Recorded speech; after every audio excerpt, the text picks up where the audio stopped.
వందనాలు. ప్రార్థన చేసుకుని దేవుని వాక్యాన్ని కొద్దిసేపు ధ్యానిద్దాం. ప్రార్థన చేసుకుందాం. కృపగల తండ్రి, జయంగల దేవ, సరస్వతి మంత్రాస్తు పాత్రాస్తోత్రాలుడ, నీ పరిశుద్ధ నామానికి ఉదయకాలంలో మరొకసారి స్థుతులు స్తోత్రాలు. నువ్వు తండ్రి మమ్మల్ని ప్రేమించి గడిచిన ప్రభుత్వం నుంచి ఈ ప్రభుత్వం వరకు నీ కృప చూపి మా కాపుదలు ఇచ్చి భద్రత ఇచ్చి మరలా మీ సన్నిధి మమ్మల్ని రప్పించినందుకు నీ స్తోత్రాలు. దానైనా ఈ ఉదయకాలంలో పాటల ద్వారా నేను మహింపరిచినాం, నీ వాక్యం చదువుకున్నాం. అది తండ్రి మా ప్రభు బోధకు మేమందరం వినుటకు సిద్ధపడి ఉన్నాం. మా హృదయాల్లో మా మనసును మీ ఆదాయపరుచుకుని మీ మాటలు మేము శ్రద్ధగా విని మా జీవితాలు దిద్దుకుని నీకు ఇష్టలుగా ఈ భూమి మీద బ్రతికి మా ప్రభు రాకుండా ఎదుర్కొరకు మేము సిద్ధపడే భాగ్యాన్ని మాకు అనుగ్రహించమని, మరి ఆ మాటలు బోధించి నాకు కావాల్సిన జ్ఞానాన్ని నీ పరిశుద్ధాత్మక సాహసాన్ని అనుగ్రహించమని, నీ బిడ్డలకు ఇంపుగాను నీ మాటలు అర్థవంతమైన రీతిలో బోధించకు కావాల్సిన కృప చూపమని మా ప్రభువును నీ ప్రియ కుమారును యేసు పరిశుద్ధ నామములో అడిగి వేడుకున్నాం తండ్రి, ఆమేన్. ప్రేమైన వాళ్ళరా, దేవుడు మరొక దినాన్ని దయచేసిన దేవాది దేవునికి స్తుతులు స్తోత్రాలు చెల్లిస్తున్నాను. మరి ఒక వారం గెస్ట్ స్పీకర్ వచ్చి దినాల్లో చెడవు కనుక సమయాన్ని పోగొట్టుకోండి, సమయాన్ని జ్ఞానం కలిగి సద్వినియోగపరచుకోండి అని చెప్పాడు. అయితే ఈ దినం మరొక పాఠం ద్వారా దేవుని నామాన్ని మరి హెచ్చరిక తెలుసుకుని దేవుణ్ణి ధ్యానించేద్దాం. అది హెబ్రీయులకు రాసిన పత్రిక 5వ అధ్యాయము 8-9 వచనాలు.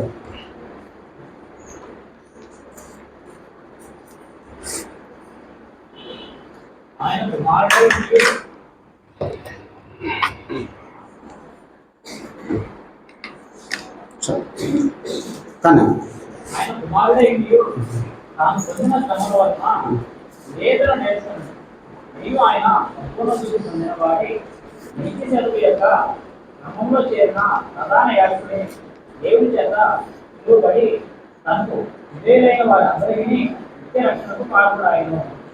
ఇక్కడ చదువుకున్న యొక్క లేఖన భాగాన్ని బట్టి ఈరోజు మనం ఆలోచించే పాఠం ఏంటంటే దేవునికి లోబడ్డ లేకపోతే విధేయత చూపుట.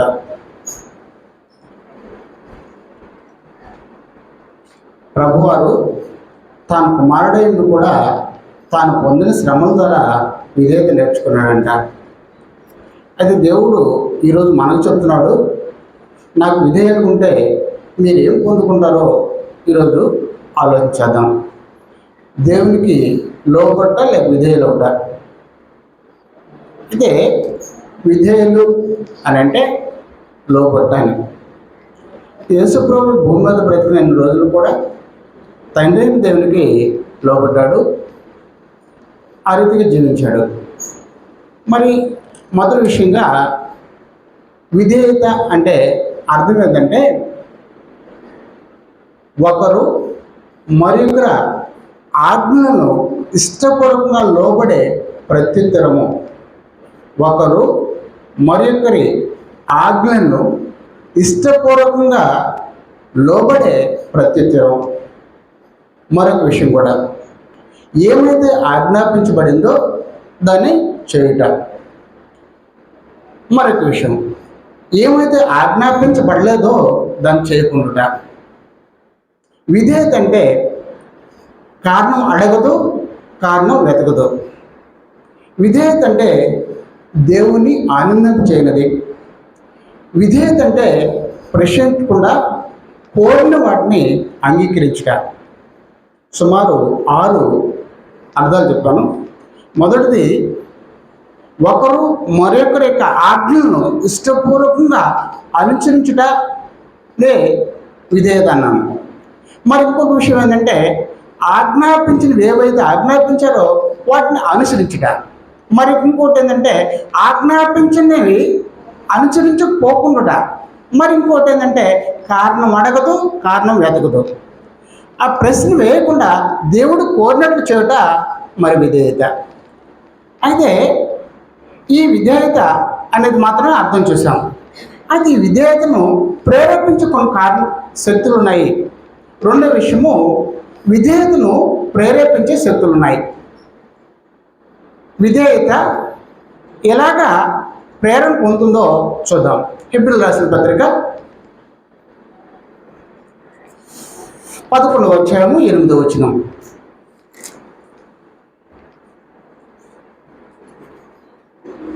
అబ్రహాము పిలువబడినప్పుడు విశ్వాసమును బట్టి ఆ పిలుపునకు లోబడి తాను స్వాస్థ్యముగా పొందియున్న దేశమునకు బయలువెళ్ళెను. మరియు ఎక్కడికి వెళ్ళవలెనో అది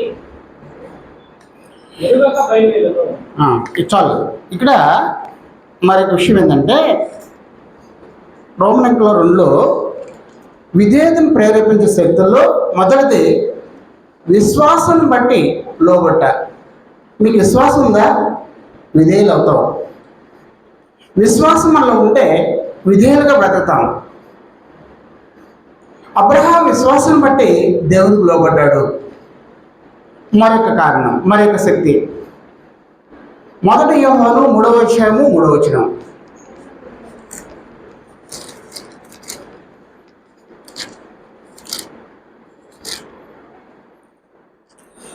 ఆయన యందు ఈ నిరీక్షణ పెట్టుకున్న ప్రతి వాడును ఆయన పవిత్రుడై ఉన్నట్టుగా తన్ను పవిత్రంగా చేసుకున్నాం. ఎవరైతే నిరీక్షణ కలిగి ఉంటారో వారు కూడా దేవునికి విధేయులు అవుతారు. ఒకటి, విశ్వాసాన్ని బట్టి దేవునికి లోబడతారు లేదా విధేయులు అవుతారు. 2, నిరీక్షణ బట్టి దేవునికి లోబడతారు, విధేయులు అవుతారు. మరి 3, యోహాను సువార్త 14వ అధ్యాయం 15వ వచనంలో మీరు నన్ను ప్రేమించినట్లా నా ఆజ్ఞలు గైకొంటారు. 3వ శక్తి ఏంటంటే ప్రేమ. నువ్వు నన్ను ప్రేమిస్తే నా ఆజ్ఞలు గైకొంటావు. నువ్వు నన్ను ప్రేమిస్తే నాకు లోబడతావు. విధేయులు అవడానికి కొన్ని ప్రేరణించే శక్తులు ఉన్నాయి. అవి 1 విశ్వాసం, 2 నిరీక్షణ, 3 ప్రేమ. మరి రోమన్ 3లో మరొక విషయం చెప్తాడు. చదువుకున్న లేఖన భాగాన్ని బట్టి హెబ్రీయులకు రాసిన పత్రిక 5వ అధ్యాయము 9వ వచనం. మరియు ఆయన సంపూర్ణ స్థితి పొందినవాడై మెల్కిసెదెక క్రమములో చేరిన ప్రధాన యాజకుడని దేవుని చేత పిలువబడి తనకు విధేయులైన వారందరికీ నిత్య రక్షణకు కారకుడైన. నిత్యరక్షణ పొందాలంటే ప్రభువుకు లోబడాలి. నిత్యరక్షణకు నిత్య జీవాన్ని పొందాలంటే ప్రభువుకు విధేయులేయాలి. అయితే ఎలా విధేయులు అవ్వాలని ప్రభు కోరుచున్నాడో ఆలోచించేద్దాం. 3వ విషయము, నిత్యరక్షణ పొందుకోవాలంటే ప్రభువుకి విధేయులు అవ్వాలి. అందులో మొదటి విషయము మత్తయి సువార్త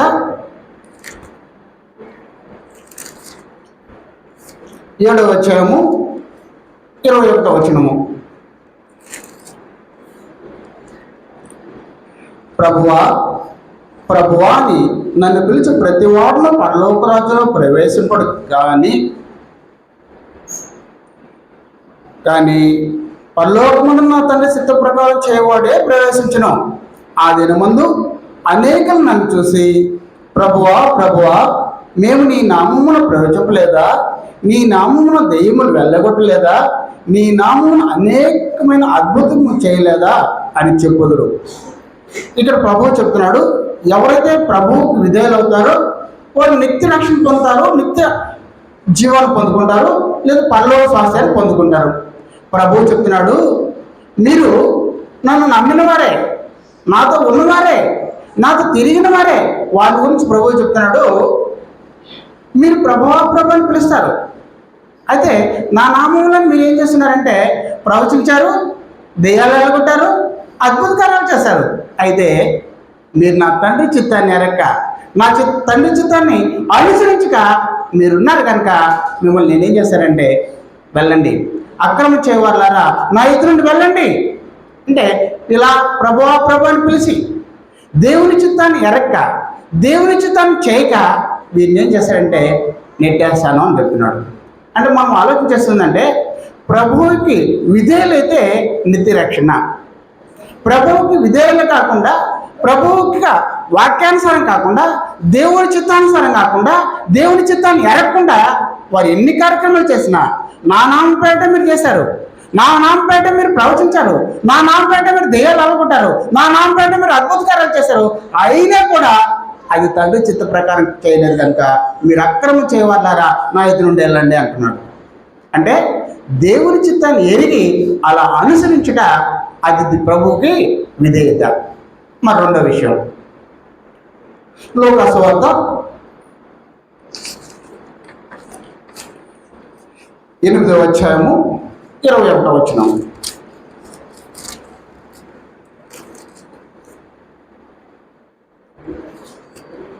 అందుకు ఆయన దేవుని వాక్యమును విని దాని ప్రకారం జరిగించు వీరే నా తల్లియు నా సోదరులు అని వారితో చెప్పారు.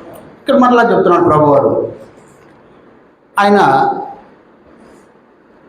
మధ్యలో ప్రసంగిస్తుంటే, యేసు ప్రభు దగ్గర ప్రసంగం చేస్తుంటే అక్కడ తన సహోదరులు తన తల్లి వస్తే ఆ జనాల మధ్యలో వారు వెళ్ళలేక దూర ప్రాంతం మరి బయట ఉంటే కొంతమందికి ఆయన చెప్పారు, ప్రభువా మీ కొరకు మీ తల్లి మీ సహోదరు బయట ఎదురు చూస్తున్నారు అంటే ఆయన చెప్తున్నాడు, ఎవరు నా తల్లి? దేవుని వాక్యాన్ని విని దాని ప్రకారం జరిగించు వీరే నా తల్లి నా సహోదరులు. ఎవరైతే దేవుని వాక్యం వింటారో దాన్ని అనుసరిస్తారో అలా బ్రతుకుతారో వారే నా తల్లి నా సహోదరులు, కానీ వీళ్ళు నా సహోదరులు కాదు. అప్పటి వరకు కూడా వారు యేసుప్రభు నమ్మల వాళ్ళు, యేసుప్రభుని సూచించిన వాళ్ళు, అందుకే వారు దూరంలో ఉన్నారు. అందుకే వాళ్ళ గురించి యేసుప్రభు చెప్తున్నాడు, ఎవరు నా తల్లి, ఎవరు నా సహోదరులు? ఇదిగో వినుచున్న వీరే, దేవుని వాక్యాన్ని విని అనుసరించి గాయకుని వారే, అనుసరించి ప్రవర్తించే వారే వీరే నా సహోదరులు. అందుకే ప్రభు చెప్తున్నాడు, ఎవరైతే ప్రభువుకు విధేయులు అవుతారో వారే నిత్య రక్షణ పొందుతారని మరి హెబ్రీ పద్ధతి చెప్తున్నాడు. ఇక్కడ ఏం చెప్తున్నాడంటే దేవుని వాక్యాన్ని ఎవరైతే వింటారో వాటిని అనుసరిస్తారో వారే నా సహోదరులు, వారే నా తల్లి. మరి మరొక విషయం కూడా అక్కడ తెలియజేస్తాడు. లూకా సువార్త 11వ అధ్యాయము 28వ వచనం. ఆయన అవును కానీ దేవుని వాక్యమును విని దాని పేతురు వారు మరి వెనిలని చెప్పారు. ఇక్కడ ఒక స్త్రీ అంటుంది, ఆయన ప్రసంగం చేస్తూ ఉంటే ఒక స్త్రీ గుంపులో చేరి అంటుంది, అయ్యా నిన్ను మోసిన గర్భమును నీకు పాలిచ్చి పెంచిన తల్లి ఎంత ధన్యురాలో అని ఆయనకు సంబోధిస్తుంటే ఆయన అంటున్నాడు, అవును దేవుని వాక్కు విని దాని గైకిన వారు మరీ ధన్యులు అన్నాడు. నన్ను 9 మాసాలు మోసిన నా తల్లి కన్నా కూడా, నన్ను పాలిచ్చి పెంచిన నా తల్లి కన్నా కూడా ఎవరు ధన్యులంటే దేవుని వాక్యాన్ని విని దాని విధేయులైన వారే ధన్యులు అంటున్నాడు.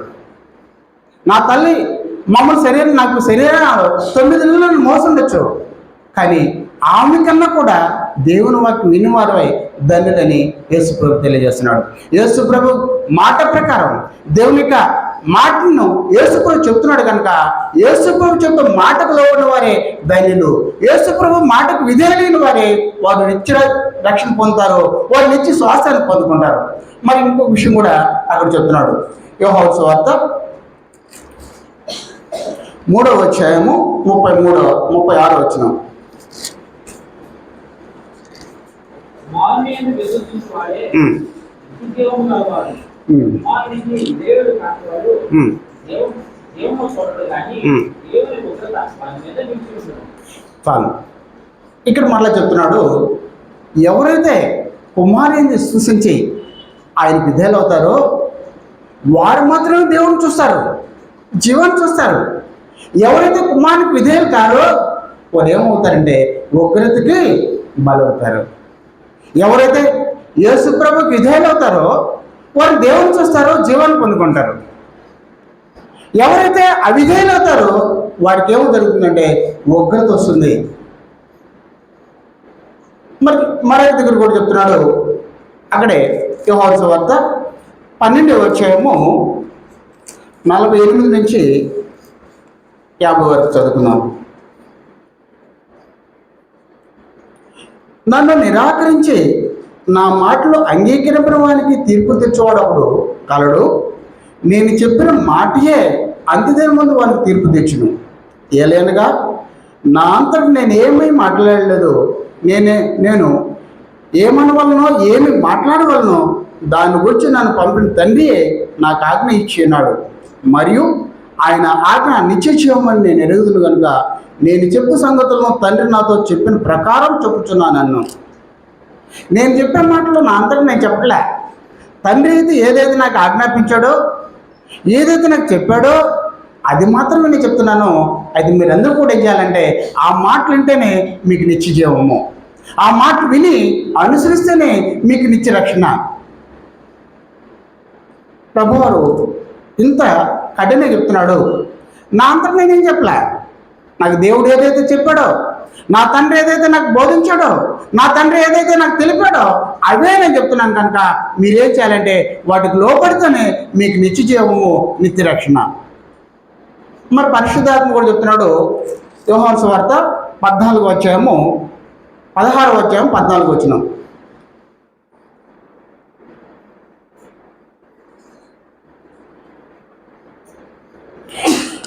ఆయన నా వాటిలోనివి తీసుకుని మీకు తెలియజేయను గనుక నన్ను మహింపరచును. ఇక్కడ చెప్తున్నాడు ఆయన అంటే పరిశుద్ధాత్ముడు. ప్రభువు చెప్తున్నాడు ఆయన నా వాటిలోని తీసుకుని మీకు బోధిస్తాడు. వాటిని మీరు అంగీకరించాలి, వాటికి మీరు విధేయం చూపాలి. నేను తండ్రి ఏమైతే నాకు చెప్పాడో అవే నేను మీకు బోధించా. నేను ఏమైతే చెప్పానో వాటిలో తీసుకొని పరిశుద్ధాత్మ మీకు బోధిస్తాడు. కనుక మీరేం చేయాలి? వాటిని అంగీకరించాలి, వాటికి విధేయాలు చూపాలి. అలా అంగీకరించకపోతే, అలా విధేయాలు చూపకపోతే గలతీయులకు రాసిన పత్రిక 1వ అధ్యాయము 9-10 వచనాలు చదువుకుందాం.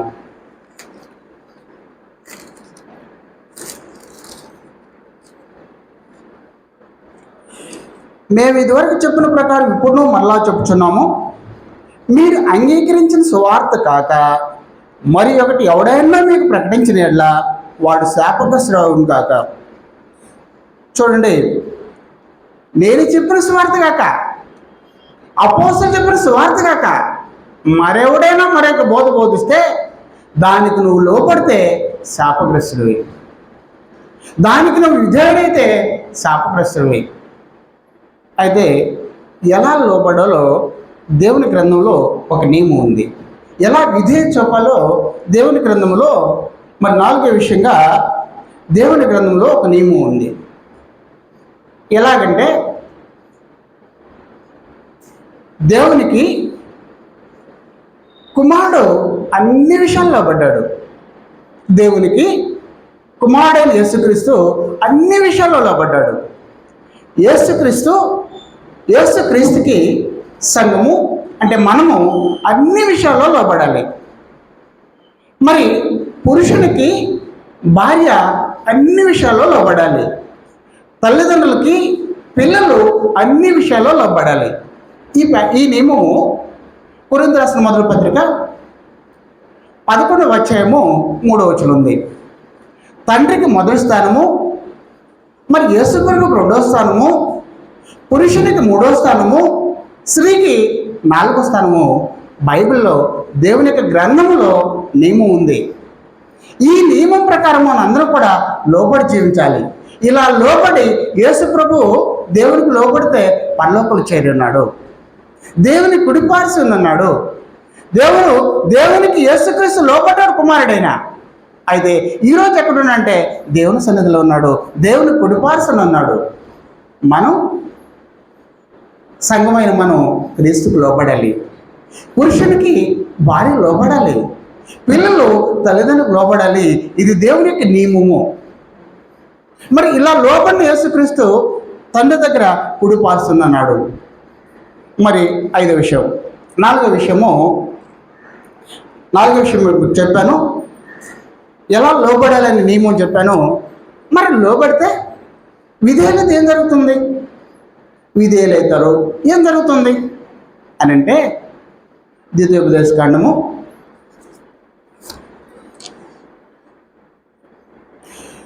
11వ అధ్యాయము 27వ వచనం.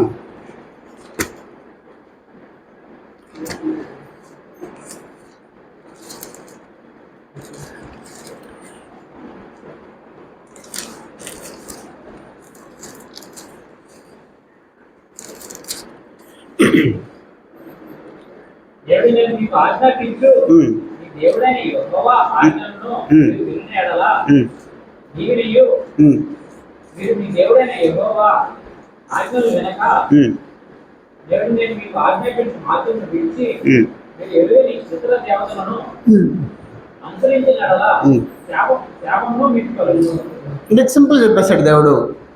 మీరు నాకు విధేయులు అవుతారా, మిమ్మల్ని నేను దీవిస్తా. మీరు నాకు అవిధేయులు అవుతారా, మిమ్మల్ని నేను శపిస్తా. యేసు ప్రభుకు విధేయులైతే పర్లోక స్వస్థాన్ని పొందుకుంటాం, నిత్య రక్షణ కొనసాగించుకుంటాం. అయితే దేవుడు చెప్తున్నాడు, మీరు నాకు విధేయులైతే నేను మిమ్మల్ని దీవిస్తా. మీరు నాకు విధేయులు కాకుండా అవిధేయులైతే నేనేం చేస్తానంటే శపిస్తా. మరి ద్వితీయోపదేశకాండం 13వ అధ్యాయము 4వ వచనం,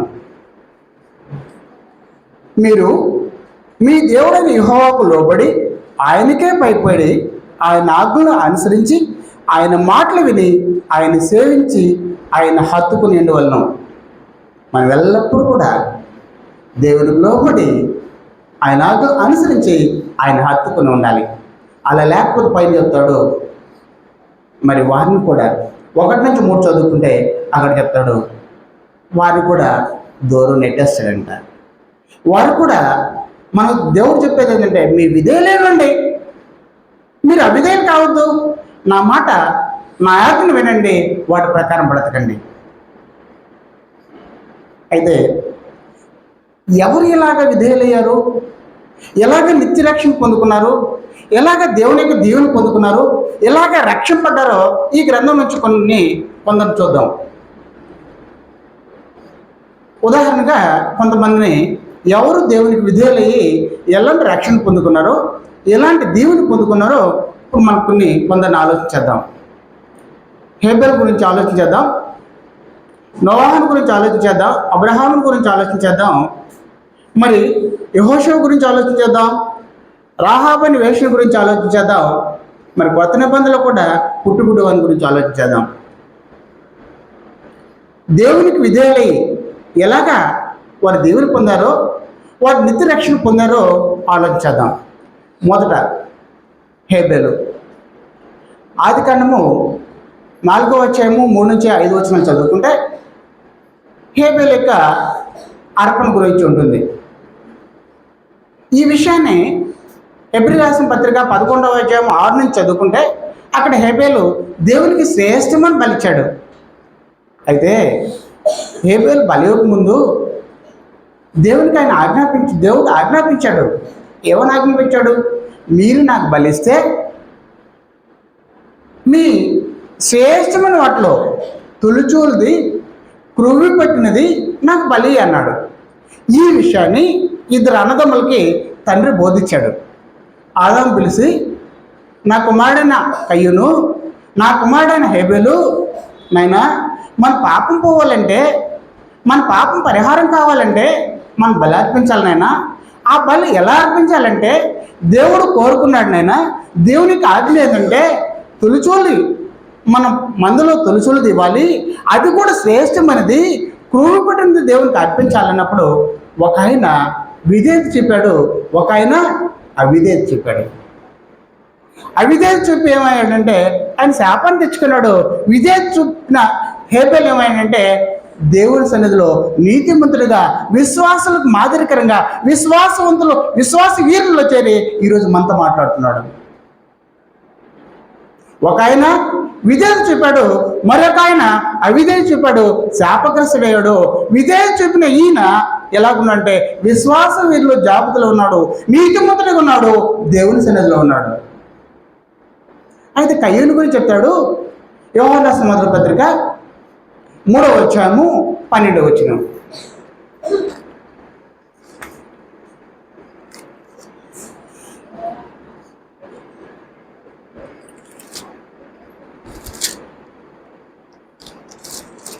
నాకు కయ్యూను వంటి వారిపై ఉండరాదు.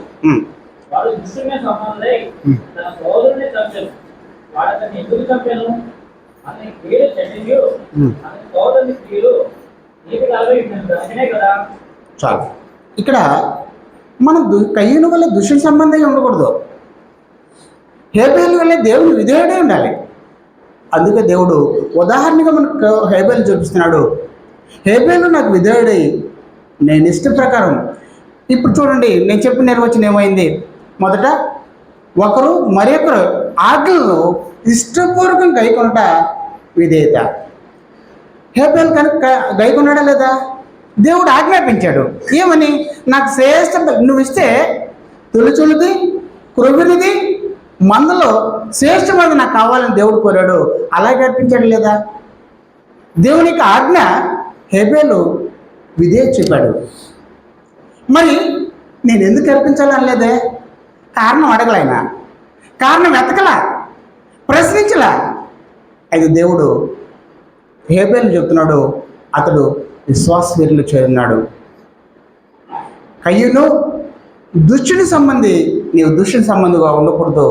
దేవునికి విధేయుడై కయ్యూని సంబంధి ఉండాలి. మరొక విషయం,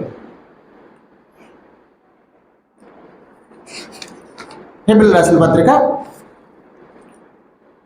11వ అధ్యాయము 7వ వచనం.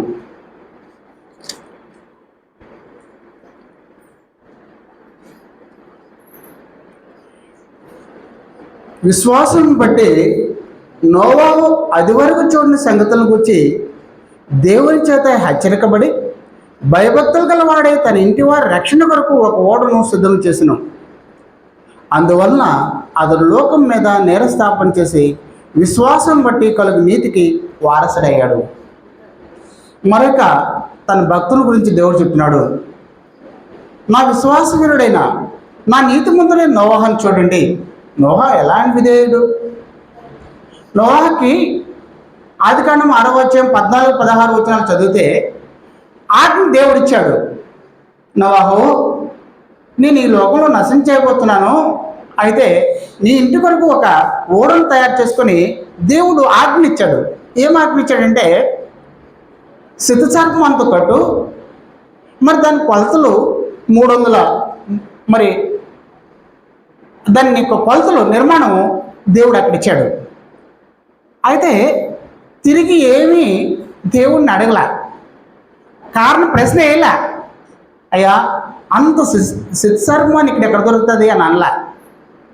నాకు అందుబాటులో తుమ్మకర్ర ఉంది, లేదా కర్ర ఉంది, దాంతో చేస్తాను అనలా. దేవుడు ఏం చెప్పాడు? శతసర్పంతో కట్టు అన్నాడు. ఇంత కొలతలు ఉండాలా అన్నాడు. అలాగే కట్టాడు. 6వ అధ్యాయం 22లో వచ్చిన అంటాడు, అట్లు నోవాహు, ఇట్లు నోవాహు యావత్తు చేశాడంట. దేవుడు ఏదైతే ఆజ్ఞాపించాడో తిరిగి ఏమి ప్రశ్న వేలా, ఏం అడగలు. అందుకే ఇక్కడ అంటాడు నీతికి వారసుడయ్యాడంట.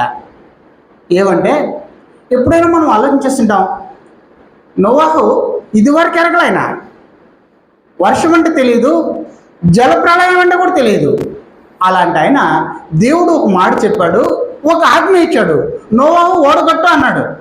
అయితే దేవుడు చెప్పిన మాటకి నోవాహు తిరిగి, అయ్యా ఇలా కడతాను, దానికి మార్పులు చేస్తాను, నా ఆలోచన దానికి జోడిస్తాను, మరి ఇంకా వేరే రూపంలో తయారు చేస్తానని దేవునికి ఆయన సలహాలు ఇలా, అలా సలహాలు ఇచ్చి అలా తయారు చేయలే. దేవుడు తనకి ఏదైతే ఆజ్ఞాపించాడో, ఏదైతే తను చేయబడ్డాడో ఆ పని చక్కగా చేశాడు. మళ్ళీ మనమైతే ఎక్కడికైనా ప్రార్థన అంటే, బ్రదర్ పొద్దుపోయిన కూడా బస్సులు ఉంటాయా, నైట్ అక్కడ ఉండగలనా, లేదు నైట్ అక్కడ ఉండలేనే, ఏదైనా మార్గం ఉందా అంటే, ఎలాగా మనం ఇన్ని ఆలోచన చేస్తాం. అది వరకు తెలియని సంగతుల గురించి నోవాహును ఓడగట్టు, ఆ ఓడలోకి నువ్వు వెళ్ళంటే, అయ్యా నేను ఓడలో ఎన్ని రోజులు ఉండాలా అని అడగలా. ఆ ఓడలో నువ్వు ఈ జంతువులన్నీ, విషసర్పాలన్నీ, ఈ పురుగులన్నింటిని పంపించావు కదా, అయితే వాటి మధ్య నేను జీవించడం నాకు భయం కదా. ఇవేమి ప్రశ్నలా. దేవుడు ఆజ్ఞాపించాడు, నోవాహు చేశాడు. నోవాహు విధేయుడు. అది వరకు ఆయన తెలియదేమి. వెంటనే వచ్చైనా మరి ఆ యొక్క జలప్రళయం అయిన వెంటనే తను బయటకు వచ్చిన మొదటి రోజు ఏం చేశాడండి? దేవునికి బలర్పించాడు. అందుకే దేవుడు నోవాహు విశ్వాసవీరుల్లో నీతిమంతులకు వారసయ్యుడంట. విధేయుల్లో హేబేలు ఉన్నాడు, మరి విధేయుల్లో నోవాహు ఉన్నాడు, మరి విధేయుల్లో మరొక ఆయన చూద్దాం. హెబ్రీయులకు రాసిన పత్రిక 11వ అధ్యాయము 8వ వచనం. అబ్రహాము పిలువబడినప్పుడు విశ్వాసం బట్టి ఆ పిలుపుకు లోబడి తాను స్వాస్థ్యముగా పొంది ఉన్న దేశముకు బయలుదేరాడు. ఇక్కడ మరొక ఆయన గురించి చెప్తున్నాడు. అబ్రహాం ఆయన పిలిచినప్పుడు లాభ నష్టాలు ఎంచుకోవాలి. ఆయన అబ్రహాము నువ్వు రా అన్నాడు. అక్కడికి వస్తే నాకు లాభం వస్తుందా, మేలు జరుగుతుందా, నష్టం జరుగుతుందా అయినా ఆలోచించాల. దేవుడు నేను పిలిచాడు, దేవుడు ఆజ్ఞాపించాడు, అలాగే బ్రతికాడు. దేవుడు తనకు చెప్పిన ప్రతిదీ దేవునికి విధేయుడయ్యాడు. దేవుడు చెప్తున్నాడు, ఆదికాండం 12వ అధ్యాయం 22వ అధ్యాయము 12వ వచనం అంటాడు, దేవుడు ఏదైతే చెప్పాడో అవన్నీ చేశాడంట. దేవుడు అబ్రహాము నీలో భయం ఉన్నదని, నీవు నాకు లోపడుతున్నావని నేను ఎరుగున్నాను, అందుకే నిన్ను ఆశీర్వదిస్తున్నాను అంటున్నాడు. ఆదికాండము 22వ అధ్యాయము 12వ వచనంలో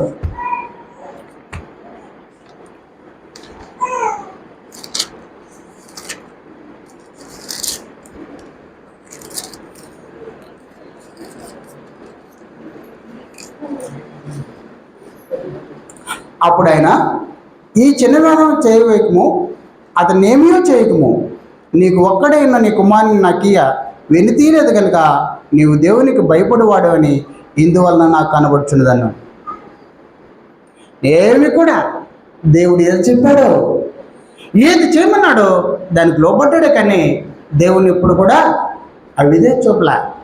మరి 18వ వచనం అంటాడు, మరియు నీవు నా మాట వినినందున భూలోకంలోని జనములన్నీ నీ సంతానం వలన ఆశ్రయింపండి నాతో ప్రమాణం చేసి నాని యెహోవా సెలవిచ్చున్నాడు. నీవు నా మాట విన్నావు, అందుకే నీ సంతానంలో నుంచి భూలోక వంశాలన్నీ ఆశ్రయించబడేట్లు నేను ఆశ్రయిస్తున్నాను. ఆ రోజు అబ్రహాము అవిదే చూపలా, విధే చూపాడు.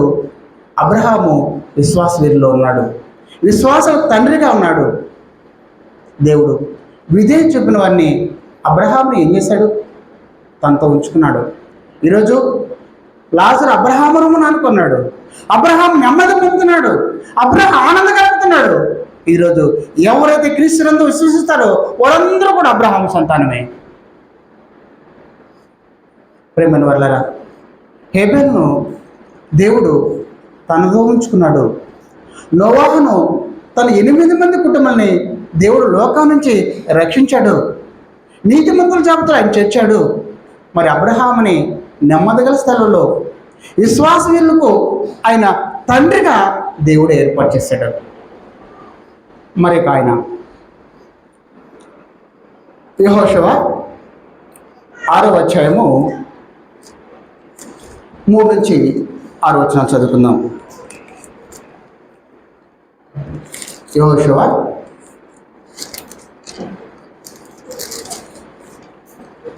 6వ అధ్యాయము 1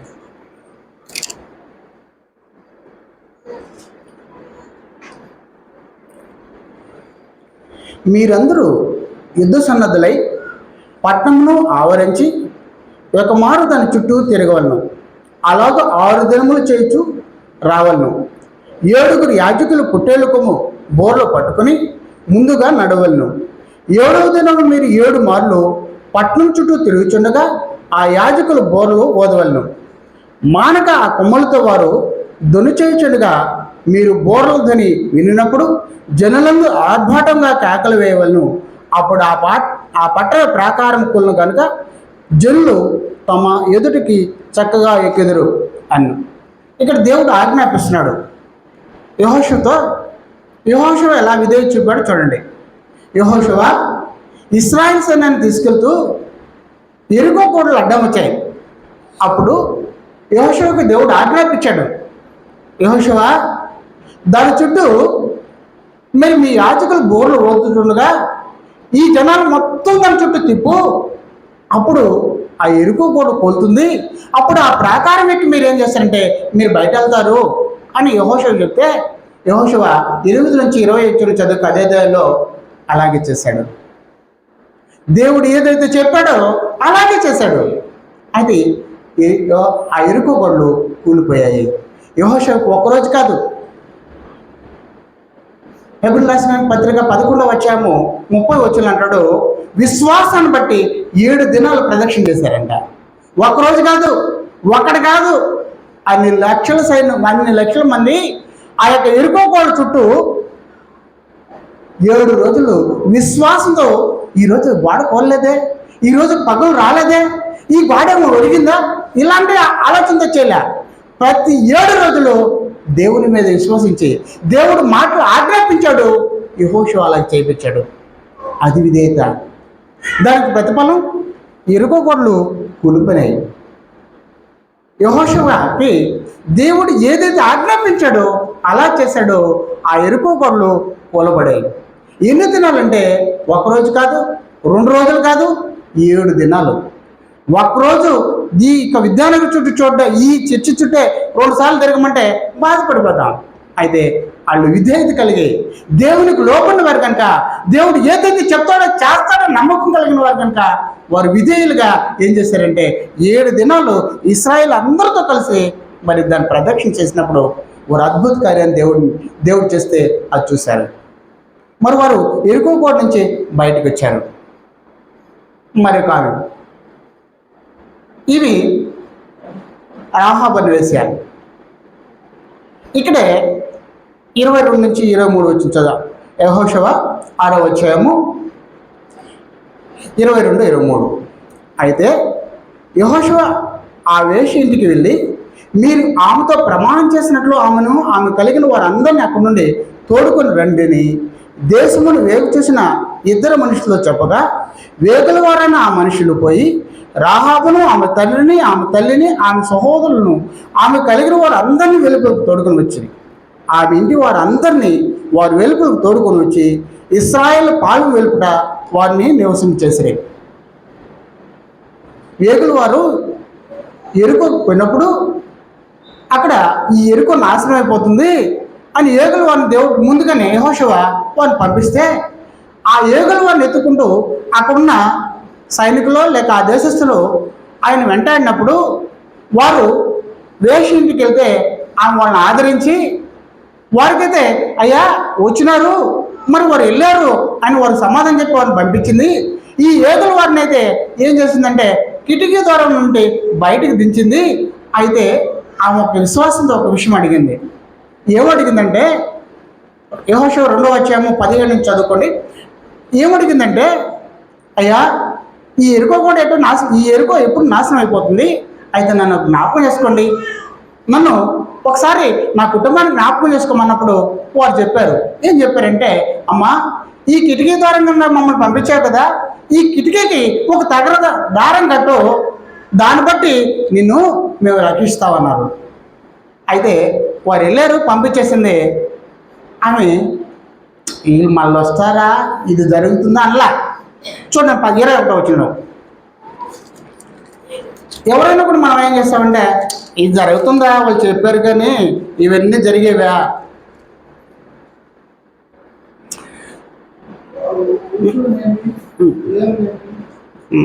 అన్న యెహోషువ 2వ అధ్యాయము 21. అందుకు ఆమె, మీ మాట చొప్పున జరుగునుగా అని చెప్పి వారు వెళ్ళనంపి వారు వెళ్ళిన తర్వాత ఆమె ఆ తొగరదారంను కిటికీ కట్టెను.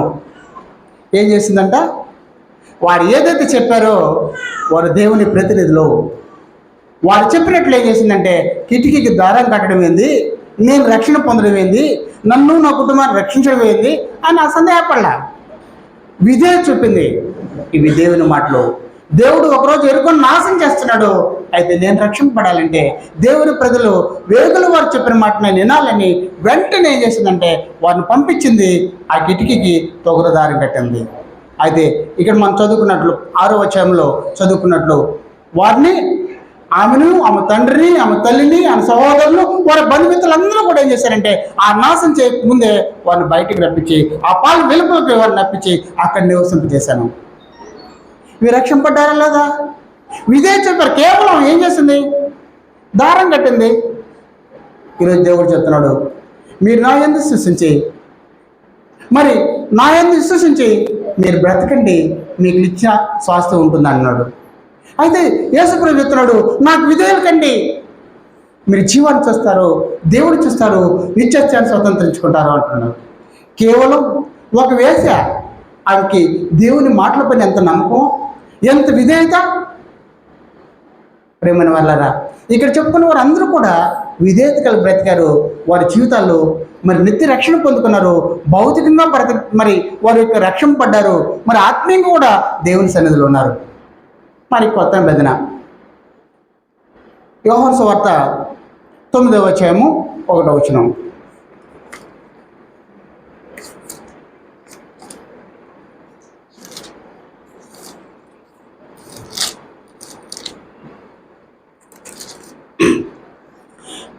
ఆయన మార్గమును పోవచ్చుండగా పుట్టుకుట్టు అయిన ఒక మనుషుడు కనబడను. 7వ వచనం. నీవు సిలోయము కొనేటికి వెళ్ళి అందులో పడుకోమని చెప్పాను.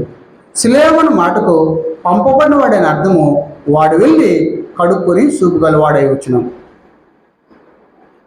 యేసు ప్రభు ఆ దారిని పోతుంటే మార్గ మధ్యలో ఒక పుట్టి గుడ్డివాడు ఉంటే ఆయన్ని చూసి ఆయన ఎడ్ల యేసుప్రభు జాలిపడి వాడు స్వస్థ పొందాలని వానికి ఏం చేశాడంటే ఉమ్ము నేల మీద వేసి ఆ ఉమ్ముతో కలిపిన మట్టితే ఆయన కళ్ళు పూసి, నీవు పోయి సిలోయమని కొన్నట్లు నువ్వు కడుక్కో, నువ్వు బాగుపడుతుంటే గుడ్డివాడు అపనమ్మకం చేయలే.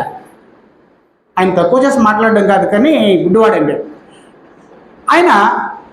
ఇది ఏం బాగవుతుంది, నువ్వు ఉమ్మేశాడు మట్టితో, కావాలంటే నన్ను బాగైపోవాలని ఆయన అనేక స్వస్థపరిచాడు కదా, నన్ను మాత్రం ఉమ్మేసి చేశాడు, ఇదంతా జరుగుతుందా అని ఆయన సందేహించలా, అవిధేయత చూపలా. యేసుప్రభు ఏం చెప్పాడంటే కోనట్లో వెళ్ళి కడుక్కో అన్నాడు, కడుక్కున్నాడు, స్వస్థ పొందాడు. అయితే నేను పోనని అంటే ఆయన గుడ్డి అట్లాగే ఉంటుంది. ఈరోజు దేవుడు మనతో చెప్తున్నాడు, ప్రేమైన వాళ్ళరా, దేవునికి విధేయులైతే దేవుని పొందుతాం, దేవునికి అవిధేయులైతే శాపాన్ని కొని తెచ్చుకున్నాం.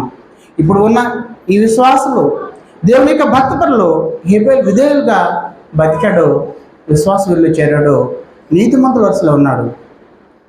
మరి నోవాహు దేవునికి విధేయుడు ఏదో చెప్పాడు. దేవుడు చెప్పిన ఆజ్ఞ ప్రతిదీ దేవుడు చెప్పిన ఆజ్ఞ ప్రకారమే. దేవుడిని ప్రశ్నించలేదు, మరి యొక్క ఆలోచన చెప్పలేదు. దేవుడు ఏదైతే చెప్పాడో అలాగే చేశాడో, దేవునికి విధేయుడాడో తన కుటుంబాన్ని రక్షించుకున్నాడు. అబ్రహాము దేవుడు చెప్పిన యావత్తు విధేయత చెప్పాడు. చివరికి తన కుమారుడిని కూడా దేవుడికి ఇవ్వడానికి ఆయన విధేయత చెప్పాడు. తండ్రి, నువ్వు ఇచ్చావు కదా ముసలి వయసులో, ఓదాపులు నాకు ఇచ్చిన నీ కుమారుని మళ్ళా నువ్వు అడుగుతున్నావని ఆయన ఎదురు ప్రశ్న ఇలా కారణం వెతకలా తప్పించుకోవడానికి. అయ్యా, నా బిడ్డని పక్కన పెట్టి ఇదో శ్రేష్టమైన బలిష్టమైన పొట్టేలు ఉంది, దాన్ని నీకు బలి అర్పిస్తాను అనలా. అబ్రహాం అన్నాడండి, లేదు, 100 సంవత్సరాల్లో నాకు ఇచ్చి మళ్ళా ఆ బిడ్డను అడుగుతున్నాను ఎప్పుడు సందేహపడలా. దేవునికి విధేయత చెప్పి ఆ బిడ్డను కూడా ఇవ్వడానికి కూడా వెనకాడలేదు. అందుకే విధేయుడయ్యాడు అబ్రహాం, విశ్వాసం వీరయ్యాడు, విశ్వాసాలకు తండ్రి అయ్యాడు. మరి యెహోషువ ఉన్నాడు.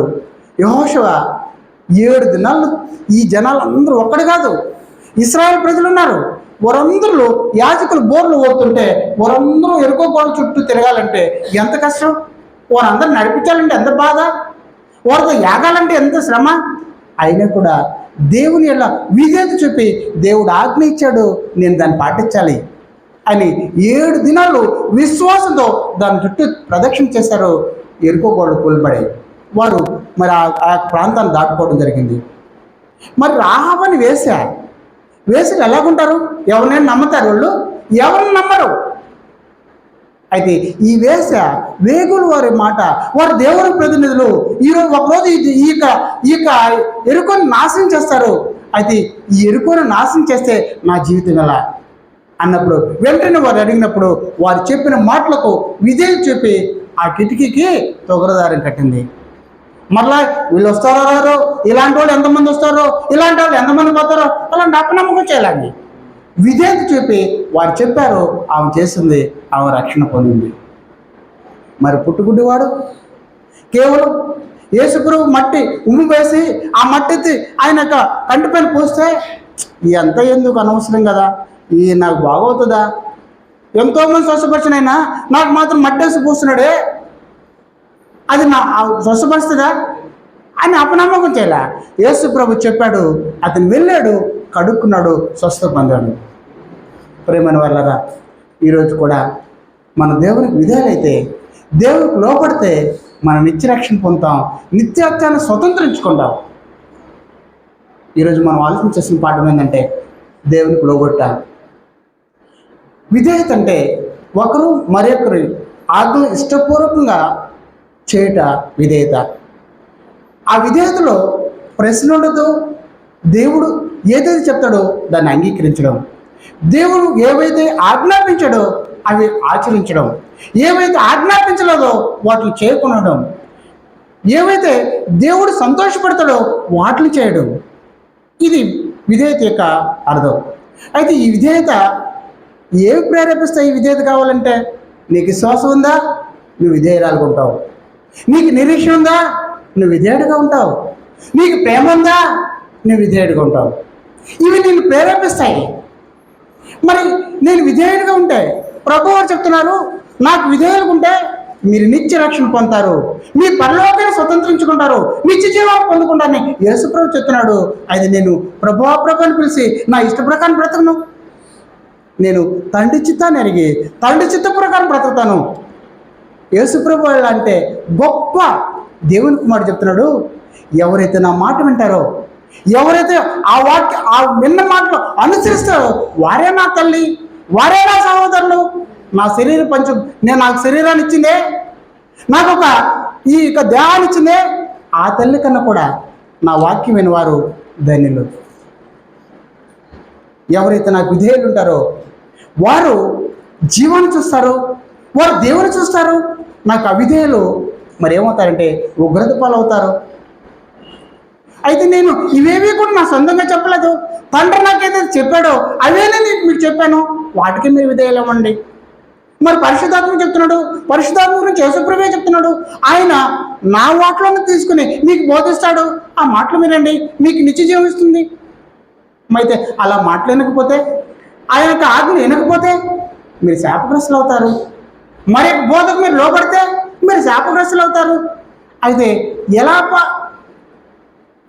లోపడాలని అంటే గ్రంథంలో చెప్పినట్లు తండ్రికి కుమారుడైన యేసుక్రీస్తు అన్ని విషయాలు లోపడ్డాడు. మరి యేసుక్రీస్తుకి సంఘమున తన శరీరము అన్ని విషయాలు లోపడాలి. మరి పురుషునికి స్త్రీ అన్ని విషయాలు లోపడాలి.